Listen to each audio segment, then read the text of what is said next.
Ring around the roses, pocket full of posies. Ashes, ashes, we all fall down.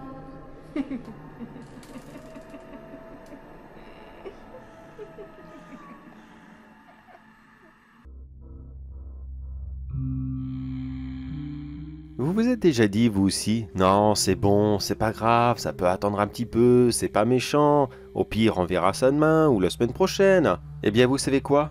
Non, non, il ne faut jamais attendre. Quand on a un problème, il faut le résoudre le plus vite possible.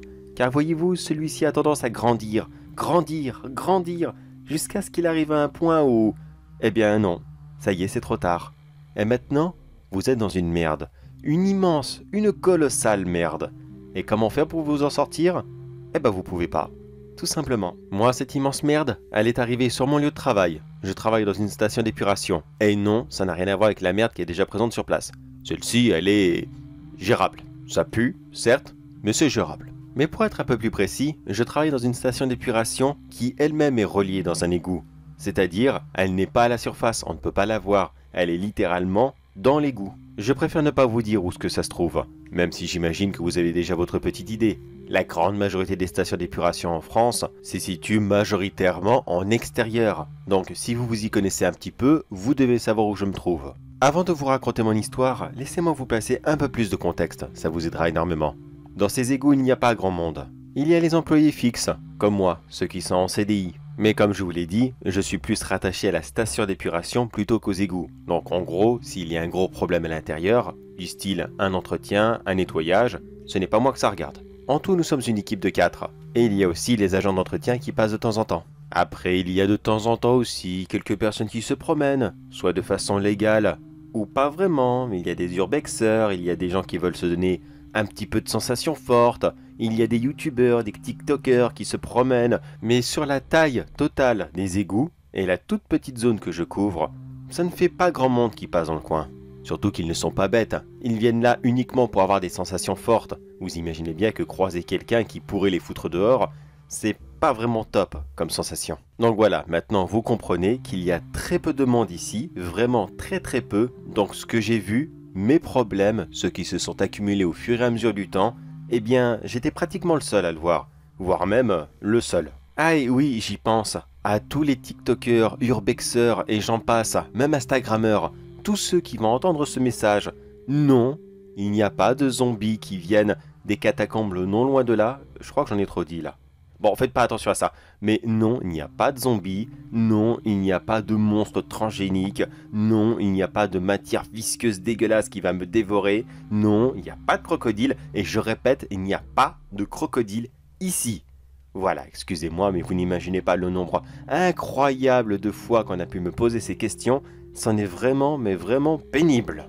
Oui, parce que toutes les vidéos que vous avez vues de personnes qui se promènent dans les catacombes de Paris et qui ont fait des mises en scène en mode « Au secours, j'ai été attaqué par des créatures bizarres, elles étaient dans le noir, j'ai vu leurs petits yeux me regarder comme des jaguars dans Star Wars. » Non, non, non, tout ça, c'est du pipeau. Je dis ça, mais au final, est-ce que mon histoire à moi va être du pipeau aussi? Est-ce que je vais essayer de vous raconter encore une espèce de créature bizarre et luberlue qui ne serait là que pour essayer de vous vendre quelque chose?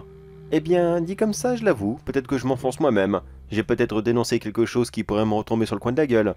Mais que voulez-vous? Je prends le risque. Au moins, j'ai été honnête avec vous. Alors essayez de me croire. Bon, maintenant que vous connaissez ma situation, le lieu et surtout mon état d'esprit, je pense qu'on peut continuer. Mais si vous vous posez la question, lequel de ces trois-là n'est vraiment, mais vraiment pas bien en ce moment, je dirais qu'ils sont tous les trois très abîmés. Et donc du coup, il n'y en a pas un pour rattraper l'autre. Sachez qu'ici, il y a une seule chose qui est vraie. Par rapport à tout ce que vous dites, oui, c'est rempli de rats. Mais vraiment beaucoup de rats. Rien de plus normal pour un égout. Mais sachez que ce détail a énormément d'importance. Ils sont un problème, mais ce n'est pas eux le problème, le gros problème que je vous ai parlé au tout début. Non, eux, on a appris à les gérer.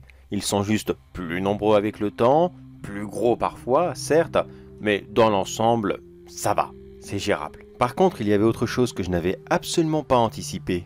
Des vers. Oui, parfaitement, des vers. Mais attention, pas les vers de terre que vous trouverez dans l'herbe, pas les asticots qui traînent au fond de votre poubelle. Non, pas du tout. Ceux que je vous parle sont répugnants, vraiment, vraiment répugnants. Comment vous les décrire? Ils sont grands, à peu près 1,20 m. Ils sont fins, très très fins même, de couleur rose. Rose, pas peau, plutôt couleur chair, comme un steak cru. Et pour tous ceux qui doivent se dire, bah quoi, tous les vers ressemblent à ça? Oui, c'est vrai, vous avez complètement raison. Mais vous voyez le problème, c'est que ces sales bêtes sont, comment dire, agglutinées en une espèce de colonie toute ronde qui ne cesse de bouger comme... comment vous dire, c'est... J'aimerais vous montrer des photos et des vidéos, mais elles ont été classées et malheureusement je ne peux pas les partager. Bon, essayez d'imaginer une boule de chair parfaitement ronde qui gesticulerait à droite et à gauche comme un battement de cœur et qui serait vraiment vraiment répugnant. Et bah c'est ça, il y avait à la base une seule colonie quand je les ai trouvés. Et oui, j'ai bien failli vomir. Quand je les ai trouvés, j'ai pris cette colonie dans mes mains, avec des gants je vous rassure, et j'ai commencé à la dépioter. Et c'est là que je me suis rendu compte qu'il ne s'agissait que de vers. Je me suis dit à ce moment-là, bon ça va, c'est pas méchant, au pire c'est des toutes petites bêtes qui mangent quoi? Des matières organiques, rien de plus. Bon alors je vais les laisser, ils vont faire leur vie, je les ignore, je vomis dans un coin, et tout se passera bien. Pendant un bon moment, tout s'était bien passé. Ils faisaient leur vie, enfin je crois, et moi j'essayais de les ignorer le plus possible. Même si je ne vous cacherai pas qu'à chaque fois que je les voyais, j'avais un petit haut de cœur. Au bout d'un moment, on s'habitue, mais c'est quand même très très spécial, et je regrette vraiment de ne pas pouvoir vous les montrer. Ça a duré comme ça pendant plusieurs jours. Et oui, il y avait un traitement. Techniquement, je pouvais me débarrasser de ces vers. Mais systématiquement, je me disais, bon, pas aujourd'hui, j'ai la flemme, enfin, exactement comme je vous ai dit plus tôt.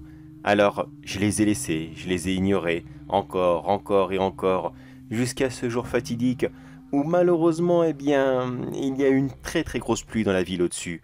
Une énorme pluie. Quel rapport? Eh bien cette pluie, lorsqu'elle a commencé à passer dans toutes les rues, qu'elle a bien tout nettoyé, enlevé les déchets, surtout que ça faisait plusieurs jours qu'il n'avait pas plu, eh bien tous ces restes de nourriture, tous ces emballages, toute cette merde que vous laissez à la surface, tout est retourné dans les égouts, et pour les vers, ça a été un véritable festin.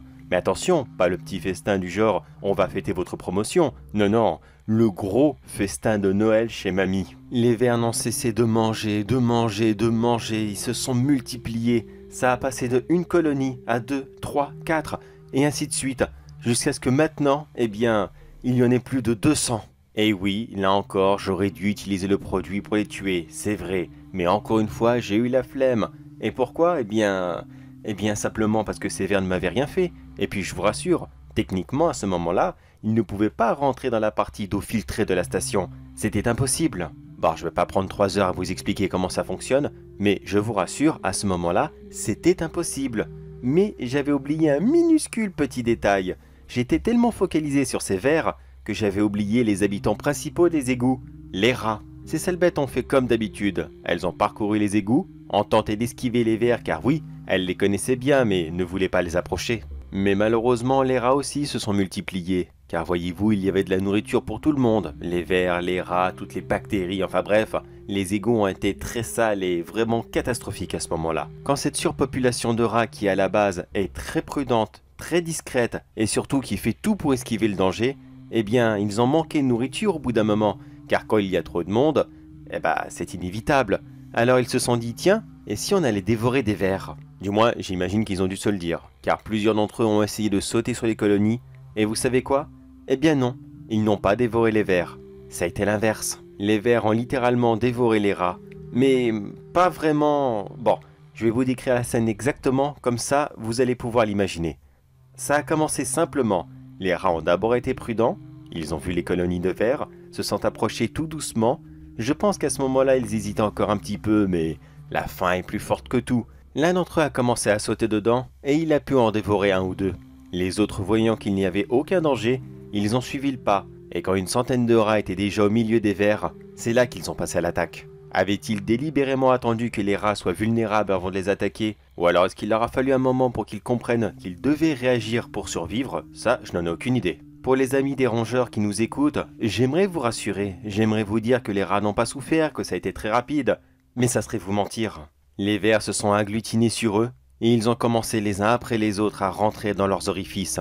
Et vous avez très bien compris de quoi je parle. Le nez, les yeux, les oreilles, et autre part. Les pauvres rats ne cessaient de se débattre, ça a duré 10 longues minutes. 10 minutes où ces vers sont rentrés presque les uns après les autres, mais ils étaient beaucoup trop nombreux, donc non, ils ne l'ont pas tous fait. Mais à la fin, ces pauvres rats étaient devenus tout boursouflus, et plusieurs vers sortaient ici et là de leur corps. Est-ce que vous avez déjà vu l'animé La Princesse Mononoke? Pardon pour ma prononciation. Vous vous souvenez à la fin quand le sanglier devient une créature dégueulasse? Eh bien c'était exactement pareil. La majorité de ces rats ont été digérés par les vers, et à la fin, il ne restait plus rien à part que quelques os ici et là. Mais, comme je vous l'ai dit, la majorité de ces rats ont été dévorés. Car je ne sais par quel procédé satanique, ces vers ont réussi à avancer avec le corps des rats. Je ne dis pas que les rats étaient devenus de véritables zombies. Non, leurs pattes ne gesticulaient plus. Mais les vers, par contre, eux, ils gesticulaient de plus en plus vite. Et ils ont utilisé ce rat comme un espèce d'hôte, une plateforme, un support, appelez ça comme vous voulez, mais c'était vraiment répugnant de voir ces boules d'asticots se promener partout avec quelque chose qui ressemblait encore vaguement à un rat décomposé dans le milieu. Puis ces horribles choses ont commencé à attaquer les autres rats. Ceux-ci étaient complètement démunis et ne savaient absolument pas quoi faire.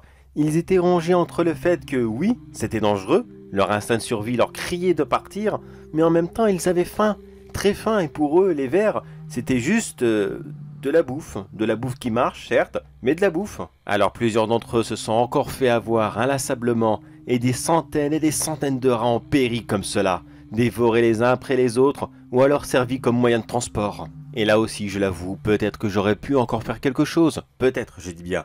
Mais c'était pas par flemme cette fois-ci, non, c'était par... Eh bien par peur, tout simplement, vous auriez dû voir ces choses, ces créatures qui dévoraient les rats les uns après les autres. Bon, c'est vrai, je suis beaucoup plus grand, mais qu'est-ce qui aurait empêché ces vers de... Je sais pas, moi, rentrer sous mes ongles, ou je ne sais quoi encore. Je préférais même pas imaginer, je voulais garder mes distances avec ces sales merdes. Je voulais vraiment, mais vraiment pas qu'elles m'approchent. Et je ne voulais pas non plus que mes collègues soient au courant. Qu'est-ce que j'aurais pu leur dire de toute façon? Eh salut les gars, j'ai découvert une nouvelle variété de vers et vous savez quoi? Ils ont dévoré les rats et là tout de suite ils se promènent partout. Au moins bonne nouvelle, il n'y a plus de rats, c'est déjà pas mal. Mais il y a des vers. Et finalement la pire chose est arrivée hier. Oh non je vous rassure, personne n'a été attaqué. Non, comme je vous l'ai dit plus tôt, personne ne visite cet égout. Et encore moins la station d'épuration, donc le risque d'accident était très minime. Mais pas impossible, car figurez-vous que ces vers ont décidé de retourner vers la station et ils ont décidé de... Alors, comment est-ce qu'ils ont fait? Ça serait très compliqué, il faudrait vraiment vous décrire le bâtiment. Mais en gros, ils ont réussi à passer dans le bac, celui où ce que l'eau filtrée est censée se stocker avant de retourner dans la Seine. Vous noterez que je n'ai toujours pas dit le nom de la ville. Vous l'avez deviné, certainement, mais je ne l'ai toujours pas dit. Mais non, je vous rassure, l'eau que vous allez recevoir dans vos robinets, vos douches, vos toilettes ne craint rien du tout. Tout ça va atterrir dans le fleuve et nulle part d'autre. Mais c'est là le problème, c'est que malheureusement on est en plein été, et subitement, cette année, eh bien, il y a le droit de se baigner dans la Seine. Alors que normalement, c'était complètement interdit. Remarquez que les hasards sont quand même bien faits, n'est-ce pas? Donc du coup, qu'est-ce qui va vous arriver à vous, qui allez vous baigner dans la Seine, à tous les poissons qui y vivent, et toutes les autres créatures? Eh bien honnêtement, je sais pas. Je sais pas, je préfère même pas imaginer, car à mon avis, vous allez avoir très, très mal. Alors à toutes les prochaines victimes, je vous demande vraiment, vraiment pardon. Je n'ai pas d'excuses, vraiment pas. C'est ma faute si ces vers sont maintenant en liberté. C'est à cause de moi que des centaines de personnes vont être malades, dévorées ou je ne sais quoi encore. Est-ce que ces vers vont se multiplier? Oui. Est-ce qu'ils vont faire beaucoup de mal à beaucoup de gens? Oui. Mais est-ce que ce sera la fin du monde? Non, je ne pense pas. Je pense qu'ils vont trouver un remède. N'est-ce pas? Rassurez-moi, ils vont en trouver un, n'est-ce pas?